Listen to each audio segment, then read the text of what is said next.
All right, hey everybody, I'm Mr. Perkins. Welcome to chemistry. Sorry this is a little bit late, it's already almost 11 o'clock, but had some technical difficulties and just had to get this show rolling. So today what I'm going to do is show you the camera that I'm going to be using for a little bit that you'll see when you're not in class. And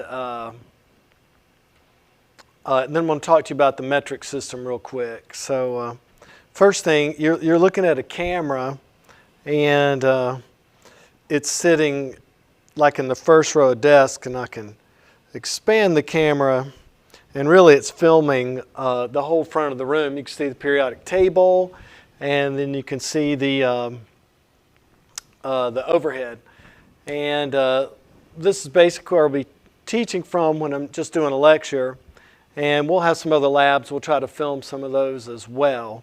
I can take the camera and move it around and just focus it on what I want you to see. Like I can just focus it here on the periodic table. Then I can walk over here and point at stuff. And then I can move it over here and really show you more of the screen. So, and you'll always see some crazy pictures going by here in the background. I guess it'll be easier to see while you're in class. And then, again, I can just put it back on the whole front of the room. I made myself a little list about what to talk about. So there's the camera. I'll be posting videos from this camera. They'll be on the web page. And sometimes I'll need to use my cell phone so we can do labs and things like that. There'll be very little editing.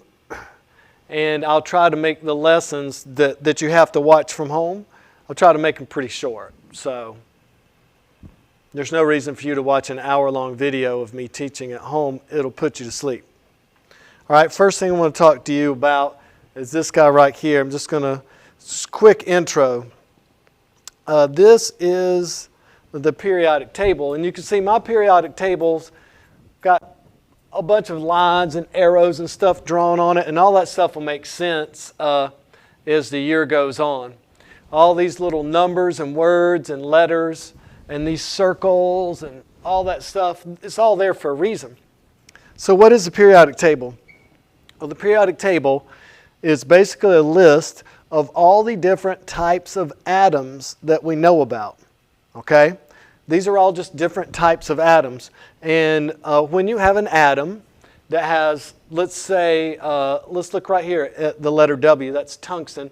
When you have an atom and it is number 74, that means it has 74 protons. Any atom that has 74 protons, that's going to be tungsten. So that's it. Now, tungsten can have different weights.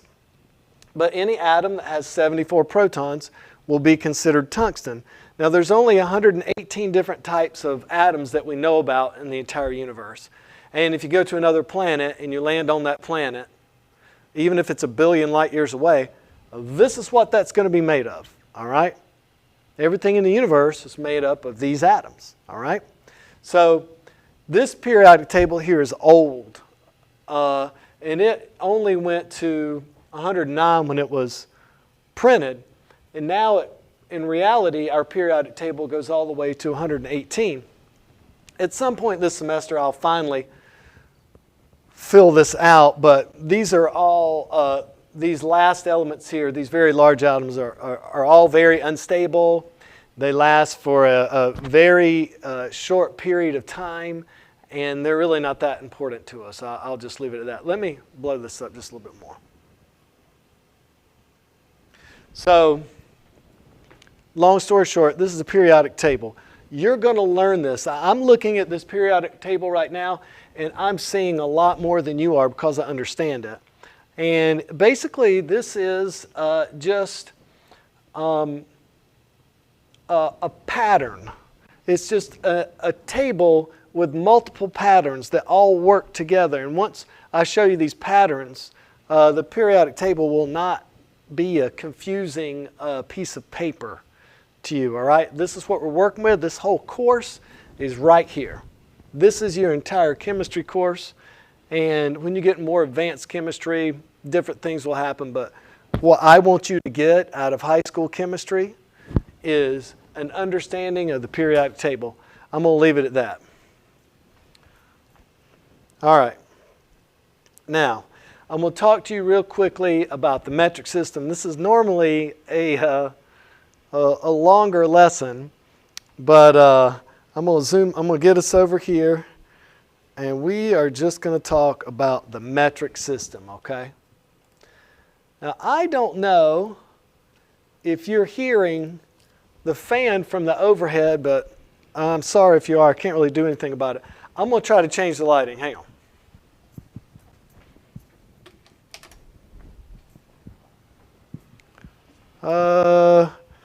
That looks bad. Let me get out of the way. Not looking good. All right, hang on. We'll go with a half light.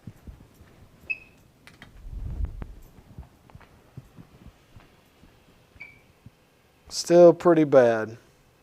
Sorry, people.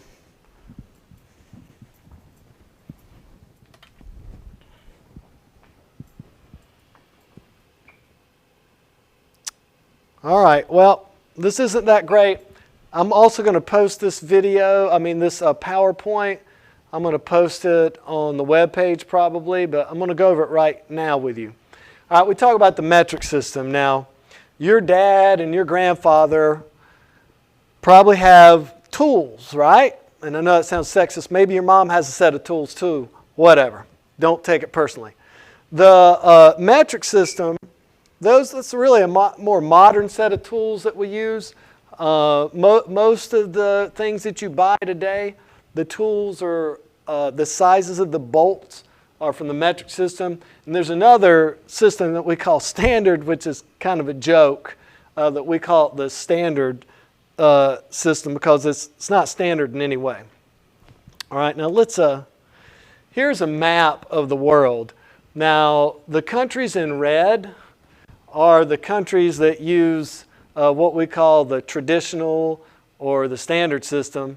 And actually, this country now has switched to the metric system. So this is the mainland United States, this is Alaska, and this is Liberia.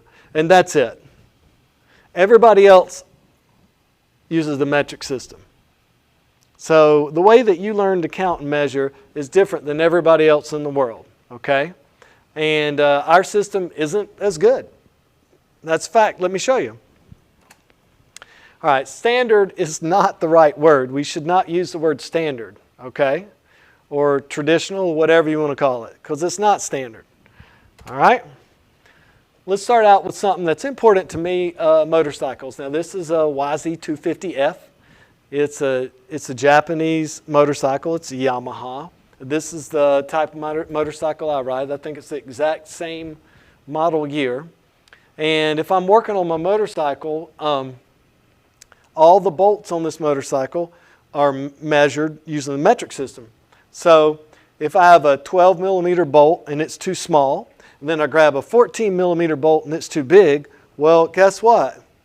I know that I need a 13 millimeter bolt. It's that simple. All the bolts are in order, okay? And you may be saying, well, what's a millimeter? I'll show you that later. All right, now this is a Harley. Notice YZ250F, exciting, flashy, fun. And this is a Harley. Okay, this is a Harley. Harleys were traditionally made in the United States, and they were made in Italy some, and I think now they're back to be manufactured in the U.S. But Harleys were made using standard bolts, okay?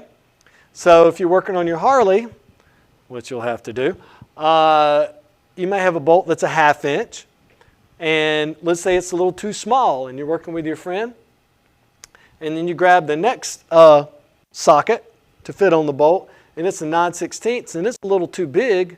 Well, think right now to yourself, if you have a 1/2 inch socket that's too small and a 9/16 socket that's too big, what is the socket that you need to get?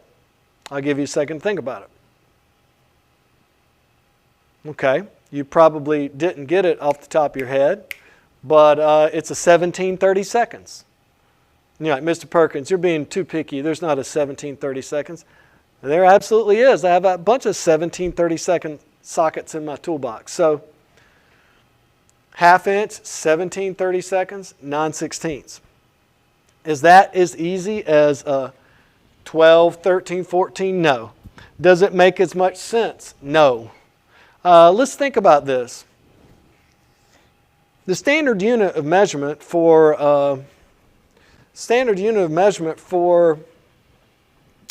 the standard system is a foot. Well, what is a foot? Well, a foot is about how long someone's foot was.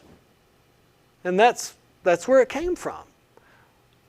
Hundreds of years ago, a foot. So if we were going to measure things in feet, okay, we can get a nice round measurement there. This is so many feet long, but people's feet are different sizes, right? So we came up with a standard measurement for a foot. And then what did we divide that foot into? Inches. Did we make it 10 inches were a foot? No, we made it 12. Does that make sense? No. Is 12 easy to do math with? No. So now we're breaking up these 1/12 of a foot into fractions. So when you're working on your Harley, let's go back over here. When you're working on your Harley, right? You're working on this Harley and you're asking your friend for a 1730 seconds socket to put on the motorcycle to take the bolt off. Let's think about what you're really asking for. When you're asking your friend for the 1730 seconds, you're saying, hey, can you hand me a socket that will fit a bolt that is 1730 seconds of 1/12 of an imaginary person's foot from hundreds of years ago? Do you have a socket that is that size? That's literally what you're saying. That's crazy, but it's true. So the metric system makes a lot more sense. All right? Let's look at this. This is a gallon of milk. Ask yourself, how many ounces are in a gallon of milk? You've had a gallon of milk in your refrigerator your whole life, most likely. How many ounces right now, think about it, how many ounces are in a gallon of milk? All right? Do you know the answer? Maybe you do, maybe you don't. The answer is 128. 128. All right? How many ounces are in a pound? I bet a lot of you know the answer to this. How many ounces are in a pound? 16. So, wait a minute. We just did something here. I just asked you how many ounces are in a gallon of milk, and that's a measure of fluid. And then I turned around and used the same word to ask you how many ounces equaled the weight of metal. So we just used ounces meaning fluid, and then we used ounces meaning weight or mass. So the only way that would make sense is if water equaled so many ounces. So like if you had a gallon of milk or a gallon of water and it's 128 ounces, and then you divide that, I don't know, what could you divide 128 by? Do you know, like 16? Then if you divide 128 by 16, then a gallon of water should weigh 8 pounds exactly. Well, it doesn't, because our system doesn't make any sense. 16 ounces of water doesn't weigh 1 pound. So now we're using ounces to mean weight and ounces to mean fluid, but the two don't go together. They don't mix. They're off. That's garbage. All right? A gallon of water, you would think, would weigh 8 pounds. It doesn't. It weighs 8.1 pounds or something weird. So our system is pretty much garbage. And I bet you didn't know a lot of the answers to the questions I was asking you. I bet most of you didn't know how many ounces were in a pound and didn't know how many ounces were in a gallon. Right? Okay. Now, if you were using the metric system and I asked you about liters and kilograms, you would have known all those answers in early elementary school because the metric system makes sense. Here's why the metric system makes sense. Okay? A cubic centimeter of water, if you fill it up, if you have a cube that is a centimeter on each side and you fill it up with water, that is 1 gram. And the amount of water in it is 1 milliliter. 1 cubic centimeter is equal to 1 gram, and that's what 1 milliliter of water is. So everything in the metric system is based on water, and it all adds up perfectly. So if you have 1,000 milliliters of water, you have 1,000 grams. That's it. 1,000 grams is a kilogram. I'll talk about that later. But that's the metric system. The entire metric system is based on water, and everything adds up. Mr. Perkins, how can you measure length using water? You take these cubes and you stack them up. If you stack up 10 cubic centimeters, then you have a line that's 10 centimeters tall. Does that make sense? I hope so. Here are the basic units for the metric system. All right? They'll be new to you, but they'll make sense very soon. Kilo, hecto, deca. Then you have your base unit. Then you have deci, centa, milli. What does that mean? What does base unit mean? Let's say we're talking about meters, all right? Now you can put zeros in these spaces. So if we're talking about meters, and we put a 0, a 0, a 0, and a 1, then 1000 or 1,000 meters is 1 kilometer. And I'm going to show you this in a separate little assignment. So this is the metric system. I know I went over it quickly, and that's just your introductory video for the metric system. What should you get away from it? You should get away from it that the metric system is based on water, and that our system is the numbers don't add up, and we're using fractions, and we're dividing our base unit by 12, and it's silly. Everyone else in the world uses the metric system, okay? And that's the end of the first little blip for today. Peace out. There'll be a small assignment, so stick with me.